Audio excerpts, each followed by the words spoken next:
Bienvenidos a Quiero ser como Letizier, el podcast en el que todos los lunes hablamos de fútbol y solo de fútbol.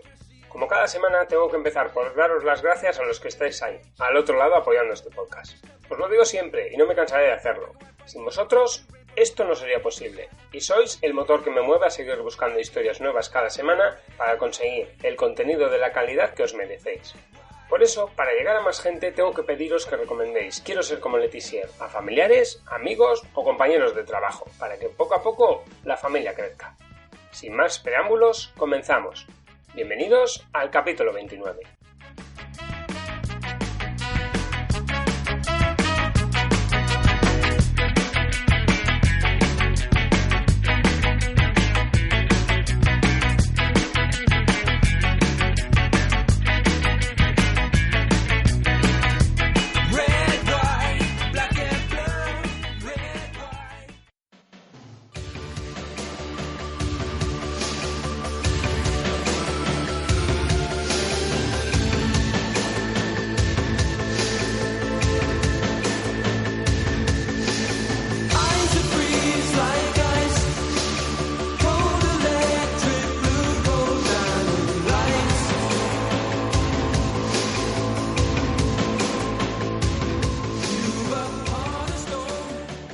Que Johan Cruyff dijese de alguien que jugó al fútbol de la manera que él, Johan, quería verlo jugar, sin duda nos indica que estamos ante alguien más que especial.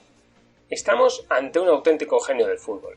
Glenn Hoddle, por su forma de jugar, marcó una época en el fútbol inglés, aunque le costó ser apreciado en un tipo de fútbol que apreciaba más la potencia física y la virilidad, por llamarlo de alguna forma, que la sutileza y la técnica. Para conocerle mejor, vamos a comenzar, como debe ser, por el principio. Hoddle nació el 27 de octubre de 1957 en Hayes, en el condado de Middlesex. Al poco tiempo, su familia se mudó a Harlow, donde creció. Seguidor del Tottenham Hotspur desde pequeño, llamó la atención del club a los 11 años, cuando Martin Chivers y Ray Evans fueron a una entrega de premios en un torneo de fútbol escolar. La recomendación de Chivers a los Spurs para que lo invitasen a entrenar a Chisant fue tenida en cuenta y a los 12 años fichó por el Tottenham. Aquel chico que salía de su casa para ir a la escuela con una pelota de tenis e iba dándole toques sin que ésta tocase el suelo, durante su etapa de formación superó algunos problemas de rodilla y en 1975 debutó con la selección juvenil inglesa en un partido frente a España. A los 17 años, el 30 de agosto de 1975, debutó con el primer equipo de los Spurs en un partido frente al Norwich, sustituyendo a Cyril Knowles. Su primer partido como titular, sin embargo, tuvo que esperar hasta febrero del 76, pero mereció la pena, ya que en aquel encuentro marcó su primer gol con la camiseta de los Spurs. Nada más y nada menos que ante Peter Shilton, el mejor portero inglés de la historia.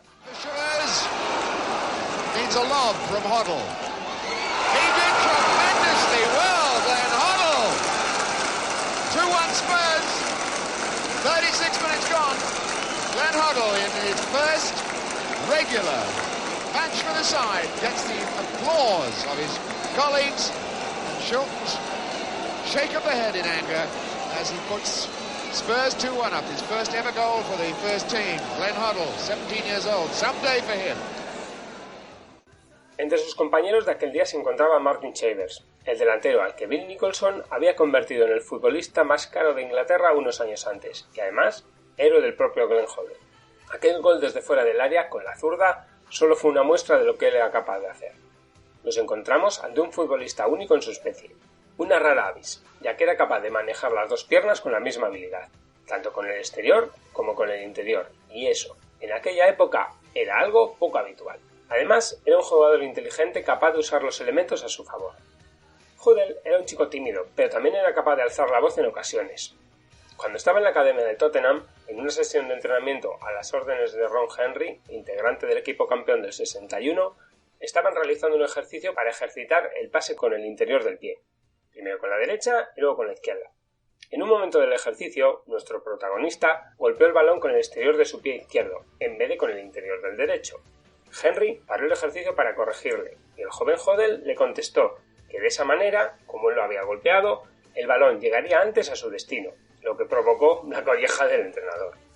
Con este ejemplo vemos la inteligencia futbolística de un centrocampista que se dio cuenta de que cada segundo que ganase sobre el terreno de juego era una ventaja sobre sus adversarios, probablemente más fuertes que él.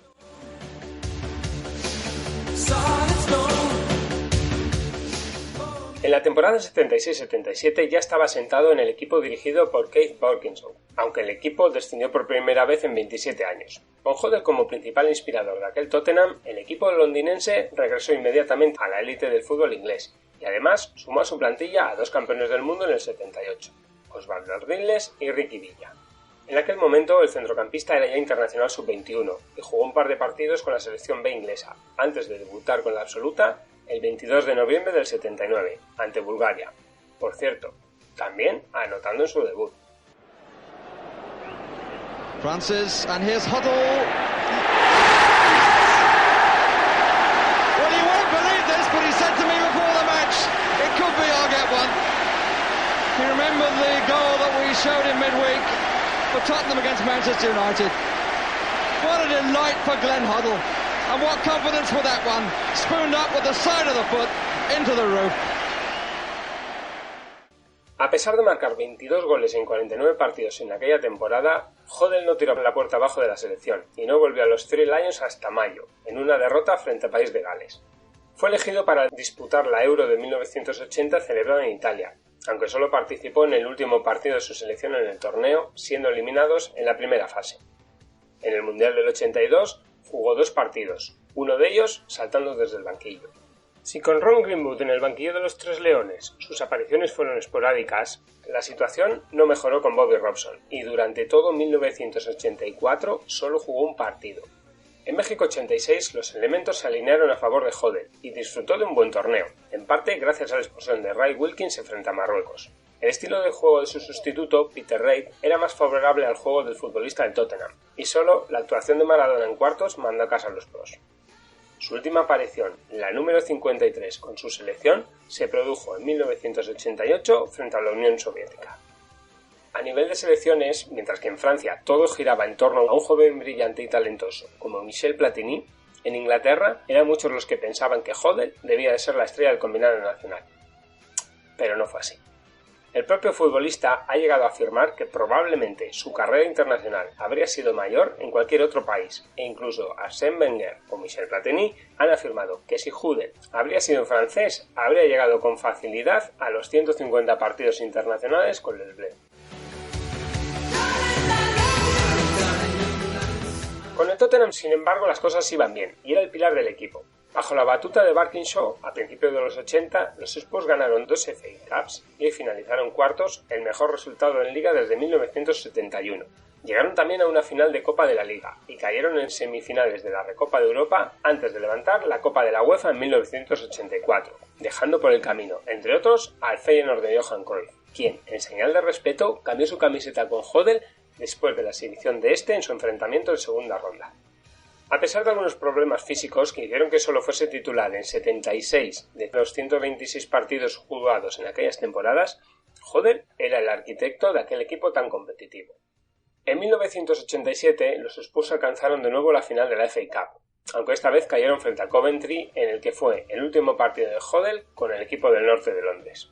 En su etapa con los Spurs marcó 110 goles en los 490 partidos disputados.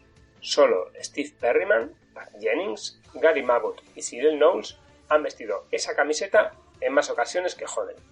Cada uno de los aficionados del equipo de White Hart Lane tendrá su gol favorito, pero el tanto favorito de Glenn Hoddle es el que marcó al Manchester United en diciembre de 1979. Una fantástica volea que sonó así. Here's Hoddle. There's Ardiles. There's Hoddle! Oh, smashing! Oh, that's a brilliant goal! My heaven, they really got their talent together then. That's a magnificent goal. People all around this ground are standing on their seats. Just look at this. The touchback and hit on the full, and it hit the back stanchion before Bailey saw it. A sus 29 años, en aquel verano, Hoddle estaba totalmente decidido a jugar en el extranjero, y su destino final fue Francia. Antes pudo haber fichado por el Nápoles, pero un problema en el tendón de Aquiles lo impidió. En 1987, el Paris Saint-Germain, dirigido entonces por Gerard Houllier, apostó fuerte por él, y al parecer había llegado a un acuerdo con el conjunto londinense. La familia Hoddle incluso había visitado varios colegios para sus hijos en la capital francesa, cuando de repente entró en escena un entonces joven y desconocido Arsène Wenger, y en el último minuto el instinto de Jodl le hizo poner rumbo al sur de Francia. A las órdenes del técnico francés disfrutó de cada segundo. Wenger le hacía jugar detrás del punta, que era el también inglés Mark Hateley. Era una primera versión del Arsenal que poco después se vería en la Premier League. En los Gunners, Dennis Bergkamp sería quien hiciese el papel de Glenn Hoddle, con menos obligaciones defensivas y más libertad para asociarse con el punta. Hoddle descubrió nuevos métodos de entrenamiento, el calentamiento previo al partido e incluso la vuelta a la normalidad tras los encuentros. El fisio de aquel Mónaco, Michel Franco, abrió los ojos de nuestro protagonista y este descubrió que había otras formas de hacer las cosas fuera de las islas. En el Mónaco las cosas funcionaron bien, al menos las 2 primeras campañas, y ganó la Liga en 1988 siendo nombrado el mejor extranjero del campeonato. En el curso siguiente, el club francés alcanzó los cuartos de final de la Copa de Europa. Sin embargo, los problemas en sus rodillas fueron minando su rendimiento, y en noviembre de 1990, con 33 años, dejó el club de mutuo acuerdo. Retornó a Inglaterra y en un intento por volver a jugar al máximo nivel, entrenó con el Chelsea, antes de firmar como entrenador-jugador con el Swindon Town de segunda división. Los Robins no atravesaban por su mejor momento, ya que problemas financieros les impidieron jugar el playoff de ascenso en la temporada 89-90, y muchos de sus mejores futbolistas habían abandonado el club. En su primera temporada en el conjunto de Wiltshire, Hoddle evitó el descenso a tercera, y en la siguiente rozó el objetivo de clasificarse para los playoffs de ascenso. La meta la alcanzó en la campaña 92-93, batiendo en la final del playoff de ascenso en Wembley al Leicester, 4-3. Nuestro protagonista abrió el marcador. Ser entrenador-jugador no es fácil, ya que más de uno de los integrantes de la plantilla puede sentirse desplazado, y Hoddle lo explicaba de la siguiente manera. Me encontraba bien y decidí darme una oportunidad. Tenía que ganarme mi puesto. Si los jugadores pensaban que dejaba a alguien fuera, no habría tenido nada que hacer, pero la forma en la que jugábamos hizo que contribuyera de forma importante. Hoddle se convirtió en uno de los técnicos jóvenes con más futuro, y en verano fichó por el Chelsea, aunque yo no participaba tanto en el juego. Bajo su batuta, el Chelsea fue un equipo de media tabla, pero logró buenas actuaciones en las diversas copas en las que participó. En su primera campaña fue subcampeón de la FA Cup, perdiendo en la final 4-0 frente al Manchester United, lo que le permitió jugar la Recopa la temporada siguiente, llegando a semifinales del torneo europeo y siendo eliminado por el que a la postre sería el campeón, el Real Zaragoza. En 1995 jugó su último partido y en la temporada siguiente, su última en el banquillo del Bridge, logró atraer a su proyecto a un genio como Ruud Gullit. Hoddle había dejado un legado, una forma de hacer las cosas en un Chelsea que daba sus primeros pasos hacia la élite.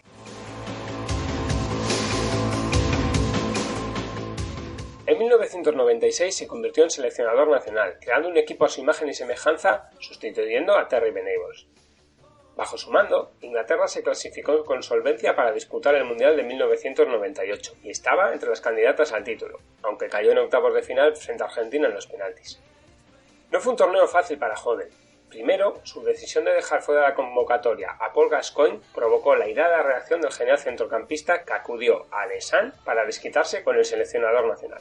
El técnico ha afirmado que dejar fuera de aquel campeonato a Gatza ha sido una de las decisiones más tristes y dolorosas que ha tenido que tomar, pero que tuvo que hacerlo, ya que el futbolista estaba lesionado. Otro de los asuntos que causó cierto revuelo fue la inclusión de Eileen Drewry, una suerte de curandera, como parte del staff técnico. De hecho, Ray Parlow, centrocampista del Arsenal, llegó a confundirla con una peluquera. Sobre ello, el seleccionador afirmó que lo hizo en beneficio de los jugadores y puso como ejemplo a Darren Anderton, del que aseguró que no habría estado en Francia si no hubiese sido por Eileen. Los métodos del técnico podrían tildarse de un tanto excéntricos, ya que incluso llevó a todos sus futbolistas a una revisión dental. Él lo argumentó explicando que él mismo estuvo a punto de perderse la cita de México 86 por un problema en la boca. Ni siquiera David Beckham se libró de los focos en la cita francesa. Su expulsión frente a Argentina, de la que Hoddle siempre ha afirmado que fue excesiva, puso al futbolista en el punto de mira de muchos aficionados y de toda la prensa en Inglaterra. Alrededor del futbolista estaban pasando muchas cosas, y probablemente no estaba centrado, pero Hoddle apostó por él. Además, salieron algunas imágenes de entrenamientos de aquella selección en las que se veía a Hoddle participando en partidillas de 8 contra 8 o 7 contra 7, y fueron tomadas como un desafío del técnico hacia sus jugadores, y más en concreto, hacia el propio David Beckham. Sea como fuere, aquellas cuestiones solo fueron una brisa comparada con la tormenta que estaba a punto de llegar. De cara a lavar la imagen del seleccionador inglés ante la opinión pública, David Davis, director de Relaciones Públicas de la Federación, pensó que sería bueno realizar una serie de entrevistas en un ambiente relajado para cambiar la opinión de los aficionados sobre Hoddle. La primera entrevista fue con Mark Dickinson, periodista del Times. Todo parecía ir bien, normal, charlando sobre fútbol y los próximos rivales de los Three Lions, hasta que en un momento dado, Dickinson preguntó sobre las creencias personales del técnico, concretamente sobre la reencarnación. A pesar de la aclaración de nuestro protagonista de que harían falta más de 5 horas para explicar correctamente esas convicciones, el Times resaltó que para el seleccionador, las personas que sufren algún tipo de discapacidad están recibiendo un castigo por sus pecados durante vidas anteriores. Ante semejante titular, podéis imaginaros la reacción en Inglaterra, clamando por la destitución del técnico. Hasta Tony Blair, primer ministro del país en aquella época, pidió su cese. Hoddle, por suerte, no estuvo solo en aquel asunto. Entre todas aquellas voces pidiendo su cabeza, surgió Jack Ashley, político laborista y activista en favor de los discapacitados, que le defendió, afirmando que solo debería ser cesado por sus resultados y no por sus ideas religiosas. Lo cierto es que días después de la publicación de la entrevista, Hoddle dejó su cargo. Tal vez la fuerza de la Federación Inglesa no fue lo suficientemente fuerte para hacer frente a aquella presión. Hoddle siempre ha defendido que se malinterpretaron sus palabras, pero la decisión estaba tomada, dejando un balance deportivo brillante. Durante su etapa como seleccionador, entre 1996 y 1999, dirigió 28 partidos, obteniendo un 60,7% de victorias y siendo solo superado por Sam Allardyce, que ganó el único partido que disputó, Fabio Capello y Alf Ramsey. Un año después de su salida de la federación, Hoddle se hizo cargo del Southampton, y su trabajo en el sur de la isla fue realmente bueno, dejando, contra todo pronóstico, al equipo en 10ª posición. Su gran labor le brindó la oportunidad de volver a casa, a White Hart Lane. Bajo su mando, durante 2 temporadas y media, los Spurs llegaron a la final de la FA Cup, y tuvieron buenos momentos de fútbol, en los que incluso Hoddle fue nombrado como mejor entrenador de la Premier League. Sin embargo, un pobre inicio de temporada provocó su cese en septiembre de 2003. En diciembre de 2004 volvió a los banquillos. En esta ocasión fue en Championship, donde se hizo cargo del Wolverhampton Wanderers. Hoddle dirigió a los Wolves en 76 partidos, pero empató 34 de ellos, quedándose fuera de los playoffs. Esto provocó las reacciones de los seguidores en contra del técnico, y a pesar de que el club creía en su trabajo y tenía fe en él, en julio de 2006 acordaron su salida del club. Desde enero de 2008, Hoddle se ha volcado en su academia de fútbol. El objetivo de la institución, originariamente con base en España, es formar a jóvenes futbolistas que han dejado de contar para sus clubes. Así, de la Glen Hoddle Academy han surgido futbolistas como Ikechi Anya, que ha llegado a la élite de la mano de Watford y es internacional con Escocia, y Sam Lucas, que llegó a la Premier League donde ha jugado con Swansea y Hull City. Para el técnico inglés, el objetivo debe ser cambiar a los futbolistas desde la base. En su ideario, a partir de los 5 años, los chavales tienen que jugar con la pelota, con un pie, con el otro, con el interior, con el exterior y disputar muchos unos contra uno, para así descubrir cuáles son sus habilidades. Después ya habrá tiempo para entrenamientos más específicos. Durante todo este tiempo, Hoddle ha recibido ofertas para volver a hacerse cargo de varios banquillos. Él mismo ha afirmado que mantuvo conversaciones con Daniel Levy para hacerse cargo del Tottenham tras la marcha de André Villas-Boas, pero finalmente el elegido fue Tim Sherwood. En agosto de 2014 fue nombrado primer entrenador en el QPR, a las órdenes de Harry Redknapp, pero la aventura solo duró hasta el 3 de febrero, cuando Harry fue cesado. Paralelamente, en estos últimos tiempos ha ejercido como comentarista en televisión, y precisamente ahí, en un plató de BT Sports, en Londres, volvió a nacer. El sábado 27 de octubre de 2018, celebrando sus 61 cumpleaños ante las cámaras y en compañía, entre otros, de Robbie Savage y Paul Ince, que incluso le regalaron una tarta y todo, Hoddle sufrió un paro cardíaco y se desplomó golpeándose en la cabeza. Su corazón se detuvo durante al menos 60 segundos, pero gracias a la intervención de Simon Daniels, técnico de sonido y policía voluntario, que le aplicó los primeros auxilios y técnicas de masaje cardíaco o CPR hasta que llegó el desfibrilador, hoy puede contarlo. Los primeros minutos son vitales en estas situaciones y está estimado en 3 minutos el tiempo en que se puede evitar el fatal desenlace. Posteriormente, en el hospital, descubrieron que estaba viviendo con el 1% de su capacidad arterial, debido a una disfunción hereditaria. Hoddle, según sus propias palabras, se convirtió en el hombre más afortunado del mundo y siente que se le ha dado una nueva oportunidad. Privadamente, ha hablado mucho y compartido experiencias con Graeme Souness, exfutbolista y manager de Liverpool, a quien también se le detectó una dolencia cardíaca a los 38 años y que incluso ha sufrido un triple bypass. Tras el incidente, ha colaborado con la Fundación Británica del Corazón y juntos han conseguido la obligatoriedad de la instalación de desfibriladores y aprendizaje de su uso en las escuelas a partir de 2020. Por cierto, la música que ha acompañado este capítulo es obra del propio Glenn Hoddle, que en compañía de Chris Waddle, su compañero futbolístico, llegó al top 20 en las listas británicas de éxitos con Diamond Lights. ¿Qué os parece su faceta artística?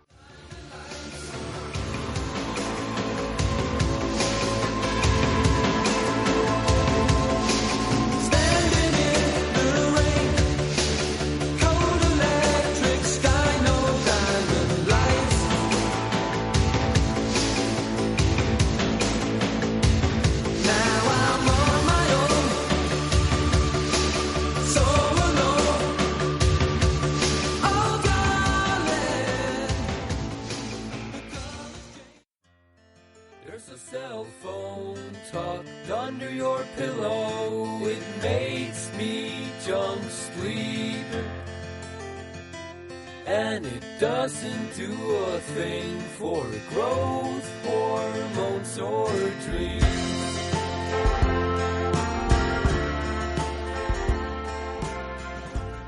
Esta semana hemos conocido a fondo la carrera de un futbolista diferente, con un toque de genio como Glenn Hoddle. Espero que hayáis disfrutado conociéndolo o recordándolo, si tuvisteis la suerte de verle jugar. Como siempre, espero vuestros comentarios y sugerencias en iBooks o en mi Twitter, g_arteche. Además, también podéis escucharme en Spotify, Apple Podcasts, Google Podcasts y hasta en Podcast Addicts. Si os ha gustado, podéis dejarme un me gusta en iVoox y si sois de Mac, darle 5 estrellas en Apple Podcasts y escribir alguna reseña que no os costará nada y a mí me hará mucha ilusión. Como ya sabéis desde hace un tiempo, si os gusta este proyecto y queréis apoyarlo económicamente, tenéis dos opciones. Podéis pasaros por el blog quiero ser como Leticia.blogspot.com y buscar el botón de donación, o podéis apoyarlo a través de iBooks directamente. Si pensáis que el trabajo que hago merece ser apoyado, seréis vosotros, mis oyentes, quienes decidáis hacia dónde va este proyecto. Evidentemente esta donación no es obligatoria y los episodios seguirán como hasta ahora. Pero si queréis más contenidos, apoyad el podcast para que sea posible. Esta semana nos despedimos con una frase del técnico uruguayo más exitoso, Enrique Fernández. Fue campeón con Nacional en Uruguay, Barcelona y Real Madrid en España, Colo-Colo en Chile y Sporting de Lisboa en Portugal.